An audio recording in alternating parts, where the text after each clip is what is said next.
Hello दोस्तों, आप सब कैसे हो। मेरा नाम त्रिवेंद्र कुमार सिन्हा है। उम्मीद है कि आप सभी जो है बहुत अच्छे से होंगे, स्वस्थ होंगे, कुशल होंगे। जो है 10वीं सीजी बोर्ड का एग्ज़ाम जो है अभी आने वाला है ना। आप सभी तैयारी में लगे होंगे। उन लोग के लिए जो 10वीं क्लास में जो पढ़ रहे हैं स्टूडेंट है ना, उनके लिए जो है मैं क्लास 10 का सीजी बोर्ड का जो है मैथ्स का सिलेबस को करवा रहा हूँ, है ना। अगर मैथ्स की सिलेबस के बारे में बात करेंगे तो टोटल जो है क्लास 10 का है ना, जो मैथ्स है, गणित जो है ना, टोटल 8 इकाइयों में बटा हुआ है ना। और पहले इकाई की अगर बात करेंगे, पहले इकाई को जो है 5 अलग अलग भागों में बांट दिया गया है। पहले में बहुपद है, दूसरे में बात करें रैखिक समीकरण है, तीसरे में बात करेंगे तो उसमें द्विघात समीकरण है, चौथे समांतर श्रेणी है, पांचवें में क्या है, रेशियो और प्रोपोर्शनल को ऑलरेडी मैंने पहले से लिख दिया है। अगर हम बात करें रेशियो और प्रोपोर्शनल, ये बहुत ही ज़्यादा इंपॉर्टेंट है। ऐसा नहीं कि 10वीं क्लास के लिए इंपॉर्टेंट है, उसके लिए तो इम्पोर्टेंट है ही, साथ ही जो है कंपटीशन लेवल में जो है एसएससी, बैंक, रेलवे सभी के लिए इम्पोर्टेंट। इससे जो है सीधी वापस में 2-3 क्वेश्चन देखने को मिल जाता है। तो आज हम स्टार्ट करते हैं रेशियो को, है ना। प्रोपोर्शन को हम बाद में देखेंगे क्योंकि इसका जो है बेसिक कॉन्सेप्ट को हम क्लियर कर देंगे। रेशियो इंग्लिश में बोला जाता है, हिंदी में बोला जाता है क्या, इसको अनुपात, है ना। अब अनुपात होता क्या है, मैं सिंपल कोई भी एक राशि लिख देता हूँ, कोई भी एक नंबर लिख देता हूँ। मैंने नंबर लिख दिया 49। अब इस नंबर को मैंने लिखने के लिए लिख दिया, क्या इस नंबर को हम अनुपात के रूप में दर्शा सकते हैं क्या, नहीं, क्योंकि ये क्या है, एक सिंगल राशि है। इसके लिए एक और राशि चाहिए मेरे को, या एक और नंबर चाहिए। मान लो भाई मैंने नंबर लिख दिया है 10।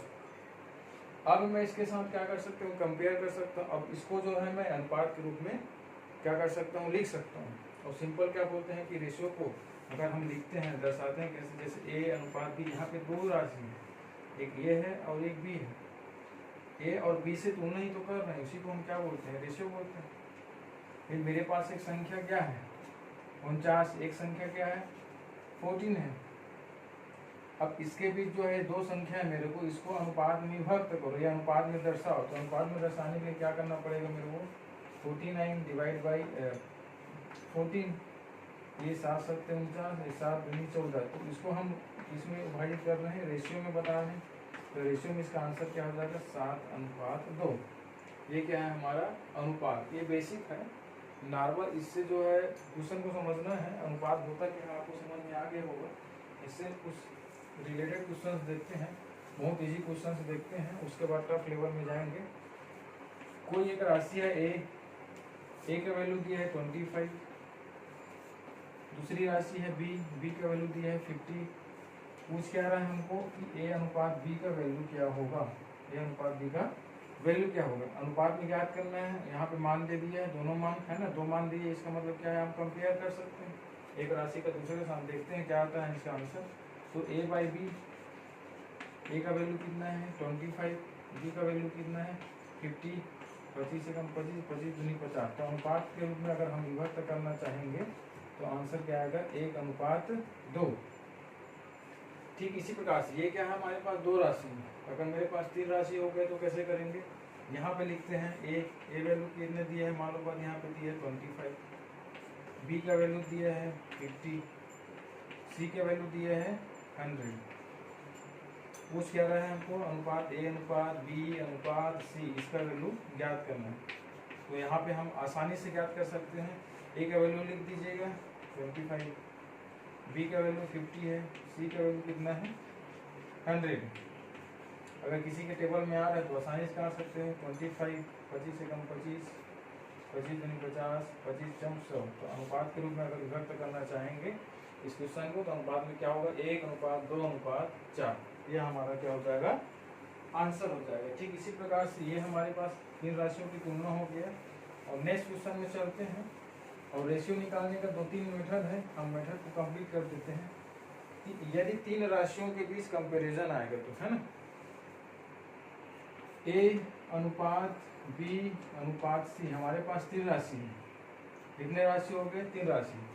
सबसे पहले बात करेंगे हम पहला।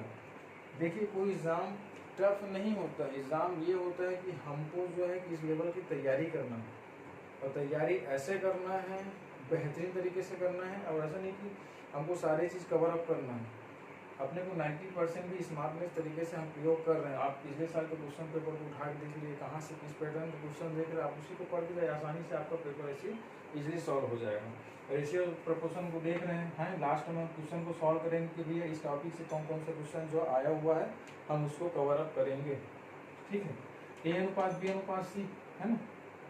यदि 3 राशि होगा तो तीनों राशि के बीच में जो है अनुपात क्या होगा, कैसे होगा, कैसे वैल्यू फाइंड करेंगे। पहला मेथड इजी मेथड है, बहुत ही आसान तरीके से हम इसको बनाएंगे। यदि ए और बी के वैल्यू दिए है 2:4, 2:4 तो आसानी से कट जाएगा, इसको हम लिख देते हैं 2:5।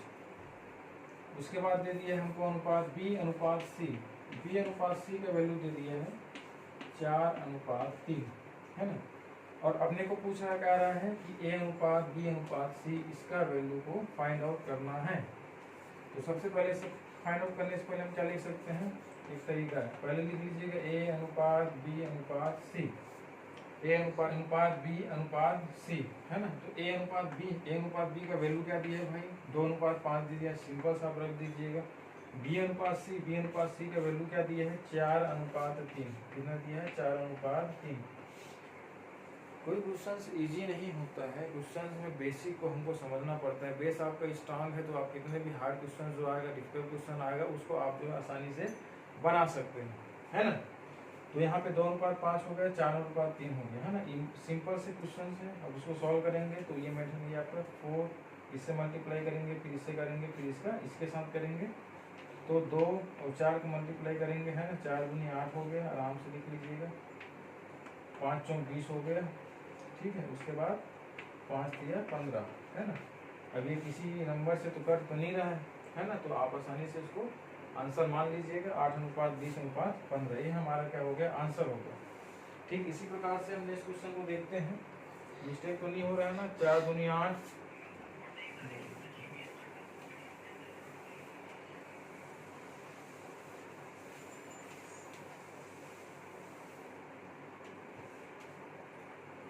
सेकंड क्वेश्चन देखते हैं।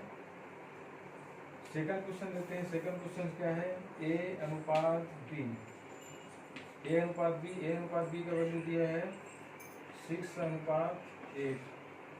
इसी प्रकार दिया है बी अनुपात सी का वैल्यू दे दिया है यहाँ पे 5:4, है ना। तो सिंपल तरीके से आप वैल्यू निकाल लीजिएगा ए अनुपात बी अनुपात सी, है ना। मैंने इसके पहले जो क्वेश्चंस कराया था वो नॉर्मल क्वेश्चन था, है ना। नॉर्मल क्वेश्चन तो नॉर्मल ही था, लेकिन वो तरीका भी नॉर्मल था। अब वो बेसिक तरीका भी मान लीजिएगा। एक और तरीका बता रहा हूँ, इसको सेकंड मेथड से हम सॉल्व करते हैं, इसको हम जो है सेकंड मेथड से सॉल्व करते हैं। तो वैल्यू लिख दीजिएगा आप, ए अनुपात बी कितना दिया है 6:8, है ना। बी अनुपात सी कितना दिया है 5 अनुपात कितना दिया है 4। अब इसको सॉल्व करेंगे तो यहाँ पे देखिए कुछ नहीं दिख रहे हैं, तो आप इसी से मल्टीप्लाई करेंगे। यहाँ पे कुछ नहीं दिख रहे हैं तो ठीक है, खाली जगह आप 5 से मल्टीप्लाई करेंगे। उसके बाद आप ऊपर से नीचे इसको गुना करेंगे तो आपका आसानी से आंसर निकल जाएगा। ये कितना हो जाएगा 6×5 = 30, लिख दीजिए 5×8 = 40, 8×5 = 40 और 8×4 = 32। ठीक है, ये किसी नंबर से कट रहा है, आसानी से कट रहा है तो आप काट दीजिएगा। 2 से कट रहे हैं 15 बार में, 2 से कट रहे हैं 20 बार में, 2 से कट रहे हैं अपना 16 बार में, और किसी नंबर से कट रहे हैं या नहीं कट रहे हैं तो आप इसको क्या है आसानी से आंसर मान सकते हो, है ना। ये सेकंड मेथड हो गया। तीसरा मेथड भी और है, वो भी इजी है, लेकिन आप उसको ना करें तो ठीक है, आप इसको कर लीजिएगा, ये आपको बहुत ही आसान लगेगा करने में। ठीक है, इसको मिला देते हैं। नेक्स्ट क्वेश्चन जो है सॉल्व करते हैं। तीसरा नंबर का मेथड उतना जरूरी नहीं है, ये इम्पोर्टेंट है। तीसरा क्वेश्चन देखते हैं। तीसरा क्वेश्चन ये है कि एक व्यक्ति के पास 520 रुपए है ना। ठीक है, मतलब उसके पास नहीं, एक सिंपल सा क्वेश्चन है कि 520 रुपया है और इस 520 रुपया को जो है ना 2 व्यक्तियों में बांट दिया गया है, रेशियो के फॉर्म में बांट दिया गया है 8:5। ठीक है, 520 रुपया रखा हुआ है, 2 व्यक्तियों में बांट दिया गया है 8:5 के अनुपात में। पूछ क्या रहा है कि ए का हिस्सा कितना रुपया होगा और बी का हिस्सा कितना होगा। इस 500 को रेशियो में विभक्त कर दिया गया है। अपने को बताना क्या है, एक्चुअल वैल्यू की 8 का रेशियो जो है कितना आएगा, ए का रेशियो मतलब ए का वैल्यू जो 8 के रेशियो में है, 8 हिस्सा जो है वो 8 के हिस्से में कितना आएगा और बी का कितना आएगा। तो दोनों का हिस्सा कितना दिया हुआ है 8:5 है ना, तो हम उसको क्या मान लेते हैं, ए का हिस्सा 8x मान लिए, बी का हिस्सा कितने मान लिए 5x, दोनों का टोटल हिस्सा कितना दिया है भाई 520, तो 8x + 5x कितना हो जाएगा 520 हो जाएगा। तो 8 5 13x हो जाएगा, टोटल इक्वल टू कितना हो जाएगा 520। तो 13 कम 13 13 चौक 52 40, मतलब कितना आएगा x का वैल्यू 40। x का वैल्यू 40 आ गया तो आप आसानी से a का टोटल हिस्सा निकाल सकते हैं और b का हिस्सा निकाल सकते हैं। तो a का हिस्सा कितना निकाल रहे हैं 8 × 40, 8 चौक 32, मतलब 320 रुपया। ठीक उसी प्रकार बी का हिस्सा निकाल सकते हो, 5 है, 5 × 40 तो 5 चौक 20। देखिए 520 जो है टोटल क्या था, टोटल पैसा रखा हुआ था या रुपया जो भी रखा हुआ था, है ना। इसको जो है दो व्यक्तियों में रेशो के फॉर्म में बांट दिया गया था और पूछा गया क्या कि ए का हिस्सा कितना आएगा, तो ए का हिस्सा तो 8x है और बी का हिस्सा 5x है, वो तो रेशियो के फॉर्म में है, लेकिन एक्चुअल जो वैल्यू कितना आ रहा है हमारे पास, ए का हिस्सा 320 रुपये ए को मिल रहा है और बी को कितना मिल रहा है टोटल 200, है ना। और टोटल तो आप जोड़ लीजिएगा इतना ही आएगा, है 520। तो ये आपका क्वेश्चन जो है सही होता है। ठीक है, नेक्स्ट क्वेश्चन में जाते हैं। इसी प्रकार के क्वेश्चन है जो बेसिक लेवल में है। उसके बाद जो है मैं एक्सरसाइज का जो सीजी बोर्ड 10 का जो मैथ्स की क्लासेस मैंने स्टार्ट किया है उसमें हम एक्सरसाइज का क्वेश्चन, सारे एक्सरसाइज का क्वेश्चन जो है कराएंगे, एक भी क्वेश्चन नहीं छोड़ेंगे उसमें का। बेसिक है, थोड़ा टफ है, वो भी हम इजी तरीके से बता देंगे, सॉल्व कर देंगे। आप थंबनेल में पढ़ सकते हो कि बहुत ही सरल तरीके से सॉल्व करेंगे। कोई भी क्वेश्चन जो है हार्ड नहीं होता है, तरीका आपको पता होना चाहिए कि सॉल्व कैसे करते हैं। आज बिल्कुल बेसिक लेवल से सॉल्व करेंगे, तरीका तो आपको पता ही है कि बेसिक लेवल से कैसे सॉल्व करते हैं, हड़बड़ाना नहीं है, इजी क्वेश्चन से आता है उसी में आपका नंबर जाता है। ठीक है, देखते हैं नेक्स्ट क्वेश्चन जो भी नंबर का है। नेक्स्ट क्वेश्चन देखते हैं कि ए अनुपात बी दिया है 7:8, बी अनुपात सी का रेशियो दिया है 9:2। पूछ क्या रहा है यहाँ पे, सिंपल सा ए अनुपात बी अनुपात सी। अभी सिंपल क्वेश्चंस करा रहे हैं, अगले वीडियो में आप टफ क्वेश्चंस देखेंगे, है ना। ये हो गया, आप सिंपल से वैल्यू रख देंगे। ए अनुपात बी का अनुपात कितना दिया है 7:8। आपको भी 2 मेथड बताया हूँ मैं सॉल्व करने का, आप कोई भी मेथड से उसको सॉल्व कर सकते हैं। बी अनुपात सी 9:2, तो 9:2। ठीक है, तो यहाँ पे आप, मैंने बताया था यहाँ खाली जगह है, तो यहाँ पे सिंपल 8 से मल्टीप्लाई कीजिए, यहाँ पे कुछ नहीं दिख रहा है, 9 से मल्टीप्लाई कीजिए, उसके बाद आप ऊपर नीचे से मल्टीप्लाई करेंगे। ठीक है, तो ये 7 में 63 हो जाएगा, है ना, 9 72। उसके बाद 8 दूनी 16। किसी नंबर से कट रहा होगा तो आप आसानी से काट सकते हैं, नहीं कट रहा है तो वो इसमें दिक्कत वाली बात नहीं है। ठीक है, मिटा दीजिएगा। इस प्रकार का क्वेश्चन आप इजी तरीके से सॉल्व कर सकते हैं। नेक्स्ट क्वेश्चन देखते हैं, उसके बाद हम नेक्स्ट वीडियो में एक्सरसाइज के क्वेश्चंस करेंगे। प्रोपोर्शनल को पढ़ के, समानुपात को पढ़ने के बाद जो हम नेक्स्ट क्वेश्चंस को पढ़ेंगे, मतलब जो मैथ्स का जो एक्सरसाइज है उसको हम स्टार्ट करेंगे।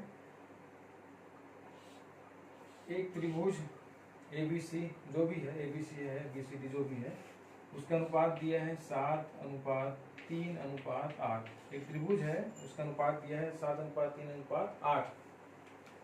इसमें पूछ ये रहा है कि सबसे बड़ी कौन बोल रहा है, बड़ा कौन, सबसे बड़ी कौन एवं छोटी कौन के बीच का अंतर, है ना। तो अपने को पहले कौन निकालना पड़ेगा। त्रिभुज दिया है, त्रिभुज दे, मान लीजिए ABC दे दिए, है ना। ए का रेशियो इतना हो गया, बी का रेशियो कितना हो जाएगा, यहाँ पे लिख सकते हैं। ए का रेशियो 7x मान लिए, है ना, बी का रेशियो 3x मान लिए, है ना, और सी का कितना मान लिए 8x। अपने को पता है क्या, ए और बी और सी ये क्या है, त्रिभुज है, त्रिभुज के तीनों कोणों का योग कितना होता है 180 डिग्री होता है। तो यहाँ पे प्लस कर दीजिएगा, 7x + 3x + 8x equal to कितना हो जाएगा 180। 7 3 10 8 18 हो जाएगा। 18 x स्क्वायर कितना हो जाएगा 180 हो जाएगा। x का वैल्यू निकालेंगे तो 180 बटे कितना हो जाएगा 18। 18 से कितने बार में जाएगा 10 बार में जाएगा। दिख रहा है x का वैल्यू कितना हो गया 10 हो गया है ना। तो यहाँ पे देख लीजिएगा a का मान कितना निकलेगा 7 × 10 70 हो जाएगा 70 डिग्री है ना। b का कितना निकलेगा 3 × 10 कितना हो जाएगा 30 हो जाएगा। c का कितना निकलेगा 8 × 10 बराबर 80 है ना। अब ये बोला है कि सबसे बड़ा कोण तो यही है बड़ी कोण। छोटा कोण कौन सा ये है। दोनों के बीच अंतर निकालना है तो अंतर कितना हो जाएगा 50। अंतर कितना हो जाएगा 50। ये सिंपल से क्वेश्चन था है ना। इस टाइप का क्वेश्चन हमेशा पूछा जाता है इसी तरीके से। या चतुर्भुज के बारे में बात करें चतुर्भुज दिया होगा तो 4 भुजा आएगा 4 रेशियो आ जाएगा। साथ ही साथ टोटल जो डिग्री आता है वो 360 का आता है।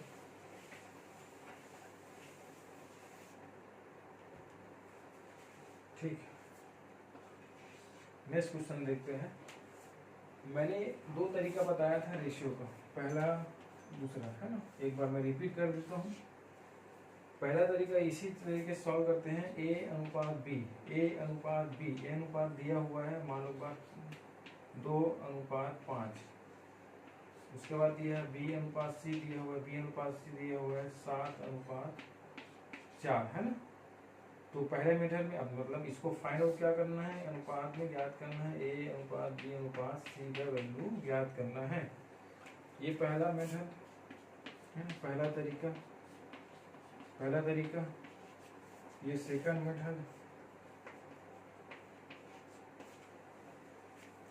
फर्स्ट मेथड है ना। पहले मेथड में देखिए यहाँ पे लिख लीजिएगा a अनुपात b अनुपात c।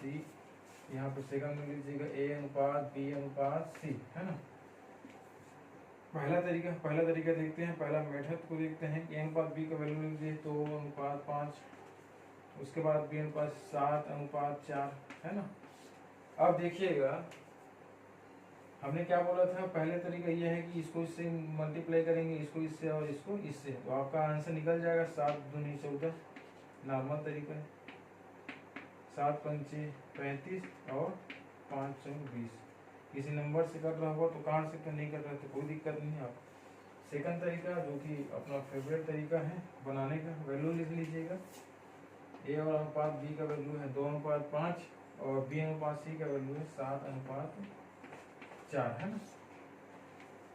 तो यहाँ पे ये तरीका है कि यहाँ पे देखिएगा c का वैल्यू यहाँ पे खाली दिख रहा है, तो सामने जो नंबर है आप उससे मल्टीप्लाई करेंगे इस सारे रेशियो को। उसके बाद ये 7 यहाँ पे नहीं दिख रहा है तो यहाँ पे नंबर लिखेंगे, ये सामने वाला नंबर को, इसको नंबर को यहाँ पे लिखेंगे और इनसे मल्टीप्लाई करेंगे। ये हो जाएगा। अब इनका इनके साथ मल्टीप्लाई, इनका इनके साथ मल्टीप्लाई, इनका इनके साथ मल्टीप्लाई, ऊपर नीचे मल्टीप्लाई होगा। 7 दूनी 14, 7 पंचे 35 और 5 चौक 20। देखिएगा दोनों में आंसर सेम आया है। अब तरीका इसको आप यूज करना चाहे इसको कर सकते हो, सेकंड मेथड है इसको भी यूज करना चाहो तो इसको भी आसानी से आप यूज कर सकते हैं।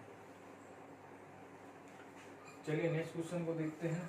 उसके बाद हम जो है समानुपात को पढ़ेंगे नेक्स्ट वीडियो में, और साथ ही साथ हम एक्सरसाइज के सारे वीडियो को कवर अप कर लेंगे।